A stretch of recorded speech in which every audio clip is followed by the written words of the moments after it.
आज हम एक बहुत ही दिलचस्प सवाल का जवाब ढूंढने वाले हैं। एक ऐसा सवाल जिस पर शायद ही कभी ध्यान गया हो। जरा सोचिए। चारों तरफ घना कोहरा है, कुछ भी दिखाई नहीं दे रहा, और एक भारी भरकम कई टन की ट्रेन को तेज रफ्तार से अपनी मंजिल तक भी पहुंचना है, वो भी एकदम सुरक्षित। तो सवाल यह है कि ये होता कैसे है। चलिए आज रेलवे के इसी कमाल के सिस्टम के राज खोलते हैं। तो इस पूरी प्रक्रिया को समझने के लिए हम इसे 5 आसान हिस्सों में देखेंगे। पहले तो समस्या क्या है, फिर उसकी जांच कैसे होती है, उसका हल क्या है, इस काम को अंजाम कौन देता है, और आखिर में सबकी जिम्मेदारी कैसे तय होती है। तो सबसे पहले बात करते हैं असल मुश्किल की, और वो है कोहरा। जाहिर सी बात है, अगर लोको पायलट को सिग्नल ही नहीं दिखेगा तो क्या होगा। ये अपने आप में एक बहुत बहुत बड़ा खतरा है। तो इसका हल अंदाजे से नहीं निकाला जाता। इसके लिए बाकायदा कड़े नियम बने हुए हैं। हर एक चीज, हर एक कदम इस तरह के ऑफिशियल डॉक्यूमेंट्स में साफ साफ लिखा होता है, ताकि किसी भी तरह की गलती की कोई गुंजाइश ही ना बचे। अच्छा, तो सवाल ये है कि ये पूरा सिस्टम एक्टिवेट कैसे होता है, इसकी शुरुआत कैसे होती है।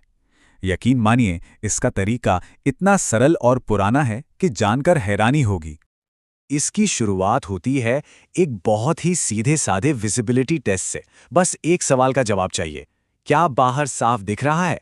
और इसी एक जांच से तय होता है कि आगे के सारे सेफ्टी उपाय लागू करने हैं या नहीं। और मजे की बात यह है कि यह फैसला कैसे लिया जाता है, यहां कोई अंदाजा नहीं चलता।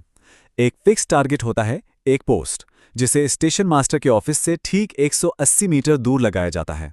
और अगर वो पोस्ट कोहरे की वजह से नहीं दिख रहा, बस उसी पल फॉग सेफ्टी प्रोटोकॉल लागू कर दिया जाता है। सिंपल। ठीक है, तो जब दिखना बंद हो जाए तब क्या? यहीं पर आता है इसका समाधान। एक ऐसा उपाय जो आंखों पर नहीं बल्कि कानों पर भरोसा करता है। ये सबसे बड़ा सवाल है ना? अगर लोको पायलट को सिग्नल दिख ही नहीं रहा, तो उसे ये कैसे पता चलेगा कि सिग्नल आ गया है और अब क्या करना है? इसका जवाब है डेटोनेटर। इसे फॉग सिग्नल भी कहते हैं। ये एक छोटा सा डिवाइस है, लेकिन इसका काम बहुत बड़ा है। होता क्या है कि जब ट्रेन का पहिया इसके ऊपर से गुजरता है तो एक जोरदार धमाका होता है। एक ऐसी आवाज जिसे नजरअंदाज करना नामुमकिन है। और यही आवाज ड्राइवर के लिए एक चेतावनी होती है कि आगे सिग्नल आने वाला है। और इन्हें कहीं भी ऐसे ही नहीं रख दिया जाता। इसको लगाने का तरीका भी एकदम सटीक होता है। 2 डेटोनेटर लगाए जाते हैं स्टॉप सिग्नल से ठीक 270 मीटर पहले, और उन दोनों के बीच में ठीक 10 मीटर का फासला होता है। हर इंच कैलकुलेटेड है ताकि सेफ्टी में कोई कमी ना आए। सिर्फ ट्रेन की सेफ्टी ही नहीं, जो लोग ये काम कर रहे हैं उनकी सुरक्षा भी उतनी ही जरूरी है। ये डेटोनेटर छोटे जरूर होते हैं,